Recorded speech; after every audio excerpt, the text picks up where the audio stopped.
أعوذ بالله من الشيطان الرجيم. بسم الله الرحمن الرحيم.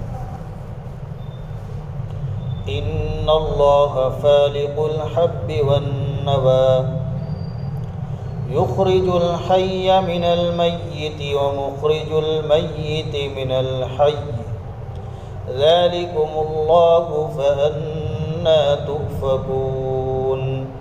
فالق الإصباح وجعل الليل سكنا والشمس والقمر حسبانا ذلك تقدير العزيز العليم.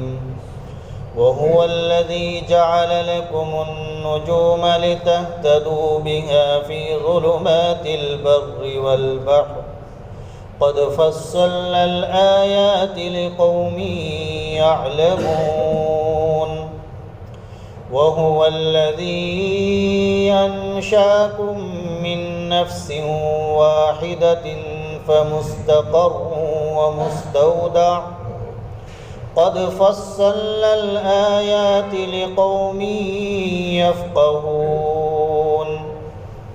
وهو الذي أنزل من السماء ماء فأخرجنا به نبات كل شيء فأخرجنا منه خضرا نخرج منه حبا متراكبا ومن النخل من طلعها قنوان دانية وجنات من أعناب والزيتون والرمان مشتبها وغير متشابه انظروا إلى ثمره إذا أثمر وينعه إن في ذلكم لآيات لقوم يؤمنون.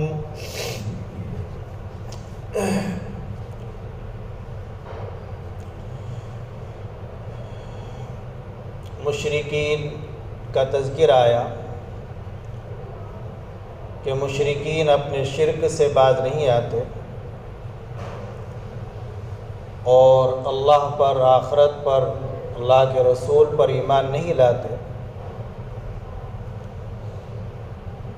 یہ ان کی غفلت کا نتیجہ ہے کہ وہ لوگ اللہ کی قدرت سے غافل ہیں.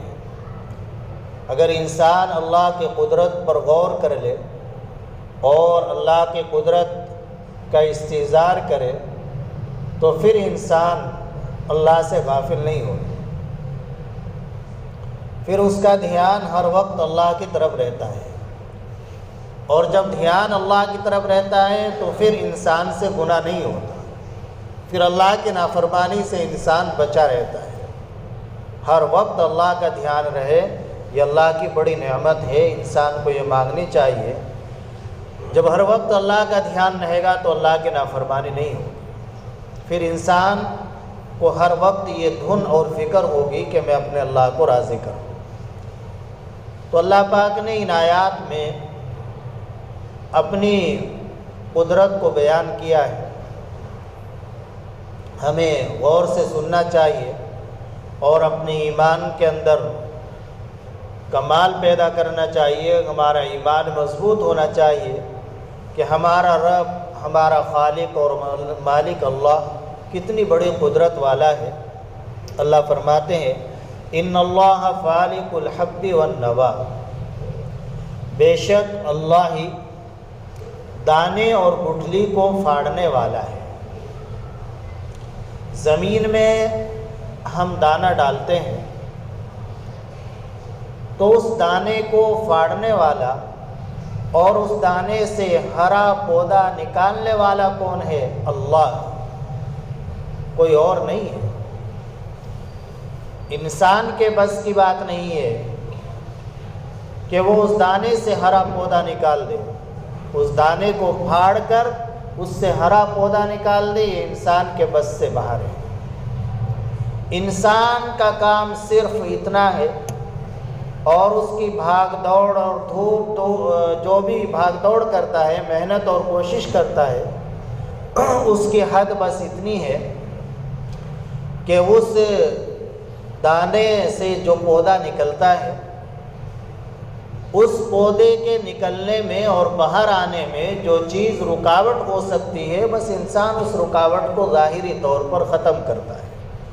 زمین کو نرم کر دیتا ہے، زمین کو باریک کر دیتا ہے، مٹی باریک کر دیتا ہے، تاکہ اس پودے کے نکالنے میں وہ رکاوٹ نہ بنے۔ باقی دانے کو پھاڑنا، اس سے پودے کا نکالنا، یہ سب اللہ کا کام ہے، اللہ ہی کرتے ہیں۔ کتنی بڑی اللہ کی قدرت ہے۔ پوری دنیا مل کر ایک دانے کو پھاڑ کر اس سے پودا نکال کر دکھانا چاہے، نہیں دکھا سکتے۔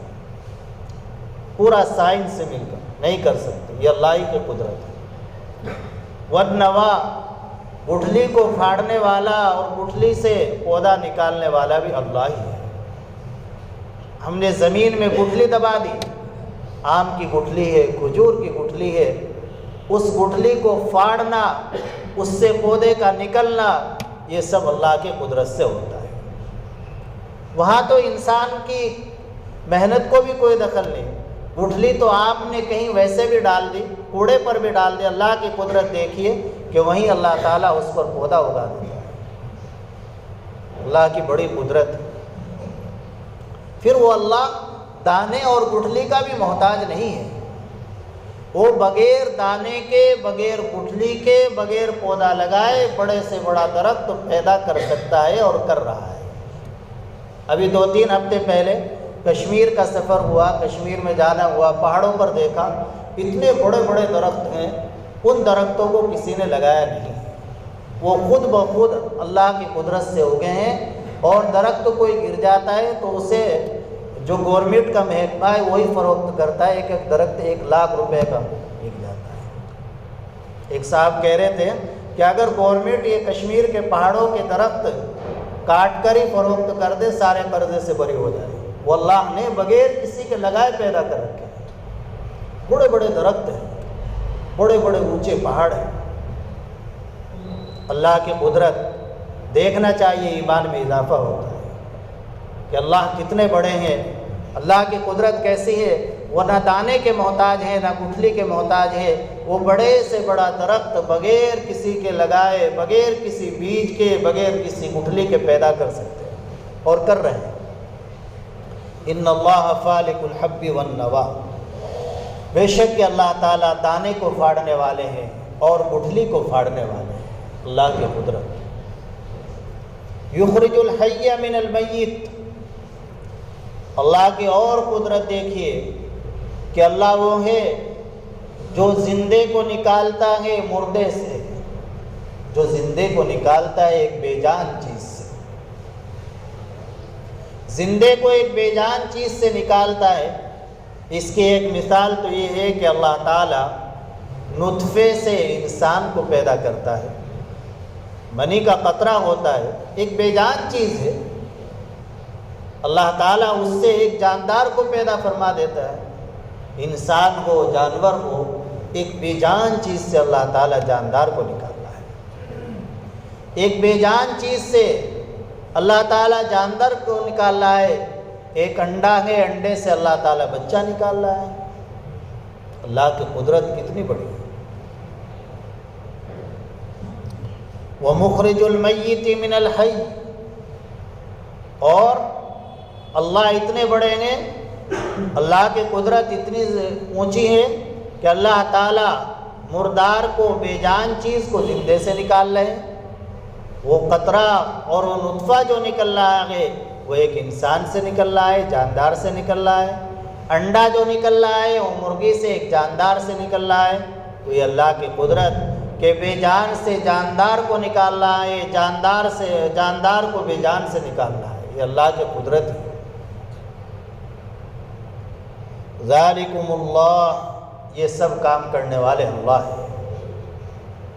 دانے کو پھاڑ کر اس سے پودا نکالنے والے اللہ ہیں، گٹھلی کو پھاڑ کر اس سے پودا نکالنے والے اللہ ہیں، بے جان کو جاندار سے، جاندار کو بے جان سے نکالنے والے اللہ ہیں۔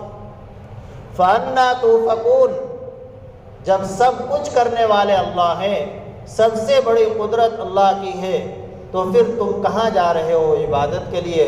عبادت بھی تو صرف اللہ ہی کی کرو، کسی اور کی نہیں۔ جب سب کچھ اللہ کرتے ہیں، دانے کو پھاڑ کر پودا کوئی بت نہیں نکالتا ہے، گٹھلی سے پودا کوئی بت نہیں نکالتا ہے، بے جان سے جاندار، جاندار سے بے جان کوئی بت نہیں نکالتا ہے، تو پھر بتوں کی پوجا کیوں کر رہے ہو؟ عبادت بھی اللہ ہی کی کرو جب سب کام اللہ کرتے ہیں، اللہ ہی کی وہ قدرت ہے۔ فالق الاصباح، اور سنیے اللہ کی قدرت، اللہ ہی صبح نکالنے والے ہیں، رات کو ہٹا کر اندھیرے کو ختم کر کے صبح لانے والے بھی اللہ ہے۔ پوری دنیا مل کر ابھی صبح کرنی چاہے نہیں کر سکتی، 2 گھنٹے بعد صبح کرنی چاہے نہیں کر سکتی، دنیا کی کوئی طاقت نہیں، کسی فرشتے کی کوئی طاقت نہیں، کسی انسان کی، کسی جنات کی کوئی طاقت نہیں کہ جو بے وقت صبح نکالے۔ جب وقت ہوگا تو اللہ ہی صبح کرے، اللہ نہ چاہے صبح کرنی، اندھیرا ہی رکھنا چاہے تو اندھیرا ہی رہے گا، صبح نہیں ہوگی۔ تو اللہ کی اتنی بڑی قدرت ہے کہ اللہ ہی صبح کرنے والے ہیں، اللہ ہی اندھیرے کو ختم کر کے روشنی لانے والے ہیں، وہی اللہ ہے۔ یہ کسی انسان کا کام نہیں، کسی فرشتے کا کام نہیں، کسی جن کا کام نہیں ہے، دنیا کی تمام طاقتیں اس سے عاجز ہیں۔ وَجَعَلَ اللَّيْلَ سَكَنًا، اور سنیے اللہ کی قدرت، اللہ نے رات کو آرام کی چیز بنایا، آرام کے لیے بنایا۔ اس پہ ذرا غور کیجئے کہ اللہ نے مخلوق کے آرام کے لیے اور مخلوق کی راحت کے لیے ایک جبری طور سے اللہ نے وقت متعین کر دیا رات کا۔ آپ ذرا سوچئے، غور کیجئے، اگر تمام انسانوں کو اختیار دے دیا جاتا وہ اپنے اپنے اعتبار سے آرام کر لے تو کس قدر خلل ہوتا، پورا نظام درہم برہم ہو جاتا۔ ایک گھر کے اندر تمام ممبر ایک وقت میں آرام کرنے کے لیے تیار نہ ہوتے، ان سے کہا جاتا آرام کر لو، کہتے نہیں تم آرام کرو، میں 2 گھنٹے کے بعد آرام کروں گا، تیسرا کہتا میں 4 گھنٹے کے بعد آرام کروں گا۔ شور شکل، یہ اللہ کی قدرت، اللہ کا نظام۔ ایک شکل یہ تھی کہ حکومت اپنے اپنے اعتبار سے قانون متعین کر دیتی، تمام بندے اس وقت آرام کریں، تو کیا قانون چلتا؟ ہرگز نہیں چلتا۔ کسی ملک کے، کسی شہر کے لوگ آپس میں معاہدہ کر لیتے بھائی اس وقت آرام کیا کریں گے، تب بھی نہ چلتا۔ یہ تو میرے اللہ نے ہی رات کو آرام کے لیے بنایا، وقت متعین کر دیا۔ یہ جبری نظام اللہ کا، یہ بھی ایک بڑی نعمت ہے آرام کا۔ انسان دن بھر کچھ بھی کرتا رہے، رات کو اپنے گھر آ گیا، وہ گھر چاہے جھونپڑی کی شکل میں ہی کیوں نہ ہو، وہاں اللہ تعالیٰ اسے سکون اور آرام عطا فرماتے ہیں۔ سکون اور آرام تو اپنے گھر پر ہی ملتا ہے، وہ کیسا بھی گھر ہو۔ اللہ نے رات کو آرام کی چیز بنایا۔ وَالشَّمْسَ وَالْقَمَرَ حُسْبَانًا، اور اللہ نے سورج کو اور چاند کو حساب کی چیز بنایا۔ اس سورج اور چاند سے جب گھڑی گھنٹے نہیں تھے تو تب تمام اوقات معلوم ہو جاتے تھے۔ اب بھی جو لوگ جانتے ہیں معلوم کر لیتے ہیں، انہیں گھڑی دیکھنے کی ضرورت نہیں ہے۔ پھر مہینے، تاریخ، سب سال وہ چاند اور سورج سے ہی معلوم ہوتا ہے۔ ذَلِكَ تَقْدِيرُ الْعَزِيزِ الْعَلِيمِ، یہ سب تعین اور اندازہ کیا ہوا کہ اس ذات کا جو بڑی زبردست ہے اور بڑی جاننے والی ہے، ہر چیز کی حکمت کو جانتی ہے۔ وَهُوَ الَّذِي جَعَلَ لَكُمُ النُّجُومَ لِتَهْتَدُوا بِهَا فِي ظُلُمَاتِ الْبَرِّ وَالْبَحْرِ قَدْ فَصَّلْنَا الْآيَاتِ لِقَوْمٍ يَعْلَمُونَ، وہی اللہ ہے جس نے تمہارے لیے ستاروں کو بنایا۔ ستاروں کو پیدا کرنے کے بے شمار فوائد ہیں۔ ایک فائدہ قرآن نے یہ بیان کیا ہے، لِتَهْتَدُوا بِهَا فِي ظُلُمَاتِ الْبَرِّ وَالْبَحْرِ، جب اونٹوں کا سفر ہوتا تھا، سمندری سفر ہوتا تھا، لائٹ کا انتظام نہیں تھا۔ اللہ فرماتے ہیں تاکہ تم اس کے ذریعے سے رہنمائی حاصل کرو خشکی اور سمندر کے راستے میں اندھیروں کے اندر۔ جب تم اندھیرے میں سفر کر رہے ہو تو تمہیں ستاروں کے ذریعے رہنمائی معلوم ہوگی، ستاروں کے ذریعے تمہیں روشنی معلوم ہوگی۔ ستاروں کے پیدا کرنے میں بھی بے شمار فوائد ہیں، یہ بھی اللہ نے تمہارے فائدے کے لیے پیدا فرمایا۔ قد فصلنا الآیات لقوم یعلمون، ہم نے اپنی نشانیاں کھول کھول کر صاف طور سے واضح طور سے بیان کر دی ان لوگوں کے لیے جو جانتے ہیں سمجھتے ہیں۔ چونکہ اللہ کی قدرت کی نشانیاں آپ پڑھیں گے سنیں گے، لیکن ان سے فائدہ انہی لوگوں کو پہنچے گا کہ جو کچھ جانتے ہیں، جن کے اندر عقل ہے اور جو اپنی زندگی کو تبدیل کرنا چاہتے ہیں۔ انسان کی فکر اور کوشش ہونی چاہیے کہ میری زندگی کے اندر تبدیل ہو جائے، میں اللہ کا بن کر رہ جاؤں۔ کاش مجھے بھی ایسا وقت ملے کہ میں فارغ ہوں اور اپنی زندگی اللہ کے ذکر میں، اللہ کی فرما برداری میں لگا دوں۔ یہ ایک دھن ہو، اس دھن کا بھی انشاءاللہ بڑا فائدہ ہوگا۔ ایک واقعہ لکھا ہے، حضرت ابراہیم بن ادہم رحمہ اللہ کا انتقال ہوا۔ کسی نے خواب میں دیکھا، معلوم کیا کہ کیا ہوا، کیا گزرا۔ فرمایا کہ مغفرت ہو گئی، لیکن ہمارا ایک پڑوسی تھا، وہ صاحب عیال تھا، بیوی بچوں والا تھا، محنت مشقت کیا کرتا تھا اور بہت زیادہ نیک اعمال میں نوافل میں مشغول نہیں رہتا تھا، بس فرض واجبات ادا کرتا تھا، اپنے سنتیں پڑھتا تھا، جو ضروری عبادتیں وہ کرتا تھا اور باقی محنت مشقت کرتا تھا اپنے بیوی بچوں کے لیے۔ اس کا درجہ بڑھا ہوا ہے، میرے سے بھی بڑھا ہوا ہے۔ ابراہیم بن ادہم فرما رہے ہیں کہ کیوں اس کا درجہ بڑھ گیا؟ اس کا درجہ بڑھ گیا نیت اور مشقت کی وجہ سے۔ اس کے دل میں یہ بات رہتی تھی کہ اگر اللہ تعالیٰ مجھے فرصت دے دے اور میرے بیوی بچوں کے لیے کچھ انتظام ہو جائے تو میں بھی اپنی زندگی اللہ کے ذکر میں مشغول کر دوں۔ تو اس نیت کی وجہ سے اور بیوی بچوں کے لیے محنت اور مشقت کرنے کی وجہ سے وہ مجھ سے بھی بڑھ گیا۔ تو یہ ہماری فکر ہو، کوشش ہو کہ بیوی بچوں کے لیے کما رہے ہیں، اللہ کا حکم ہے، لیکن اگر ہمیں کبھی زندگی میں ایسا موقع ملا کہ اس کمانے سے، محنت سے کے بغیر ہمارا کام چل سکتا ہے، اتنا اللہ نے دے دیا، تو ہم اپنی زندگی اللہ کے ذکر میں، اللہ کی عبادت میں ہی لگا دیں۔ تو اس نیت کا بھی بڑا فائدہ ہے۔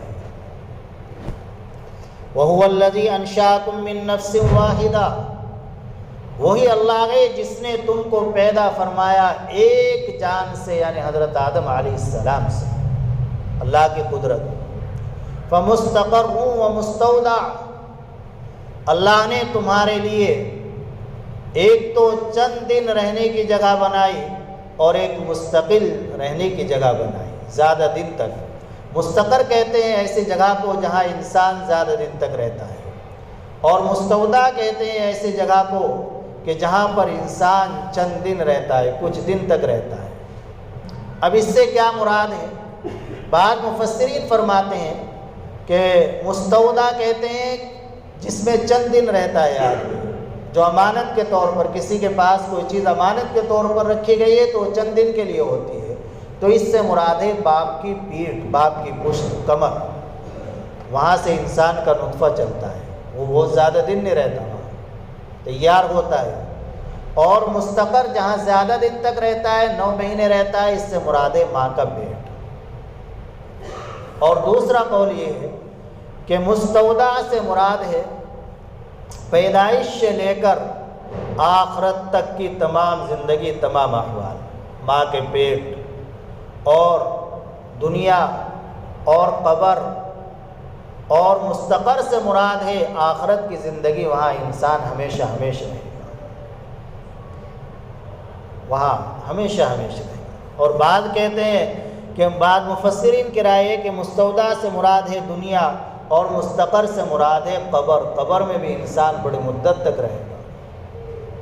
تو اللہ نے ہر انسان کے لیے ایک چند دن رہنے کی جگہ بنائی اور ایک زیادہ دن تک رہنے کی جگہ بنائی، زیادہ راجح یہی ہے کہ اس سے مراد یہ ہے کہ ایک تو اللہ نے ہر انسان کے لیے دنیاوی زندگی بنائی اور ایک آخرت کی زندگی بنائی۔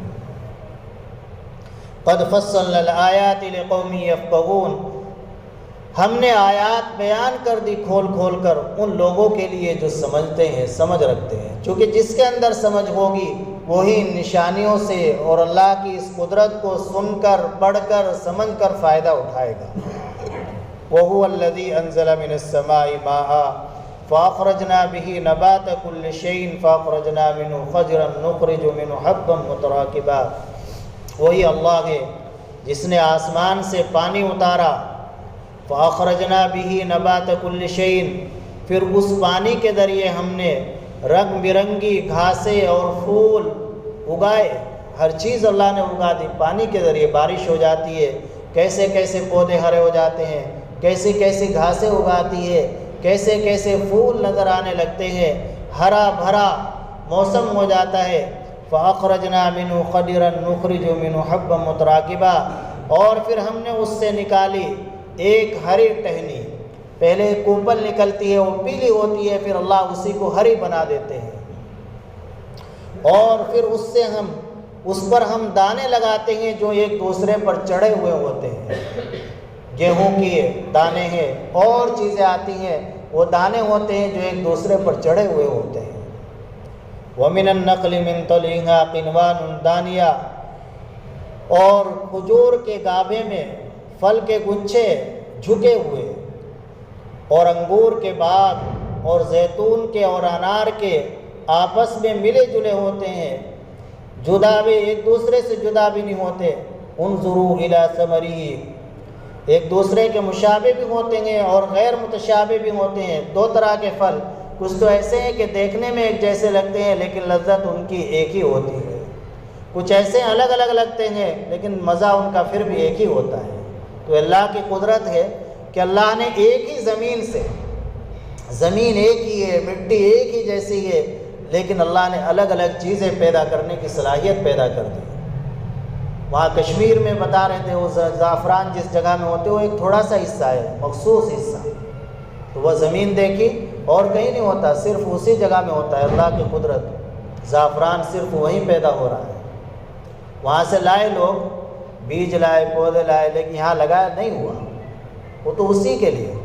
اور زمین کا ایک خطہ وہاں پر ایسا ہے کہ اس میں جو دھان پیدا ہوتا ہے، دھان صرف ایک مخصوص خطہ ہے، تو وہ بڑا خوشبودار ہوتا ہے چاول، اور اس کی قیمت بھی بہت زیادہ، وہ لوگ بتا رہے تھے 32,000 روپے کوئنٹل بکتا ہے دھان ہی، چاول تو کتنا مہنگا بکتا ہے، 32,000 روپے کوئنٹل، لیکن بنائیں گے تو پورے محلے میں خوشبو پھیل جائے گی۔ اللہ کی قدرت، وہ بھی ایک مخصوص خطہ ہے۔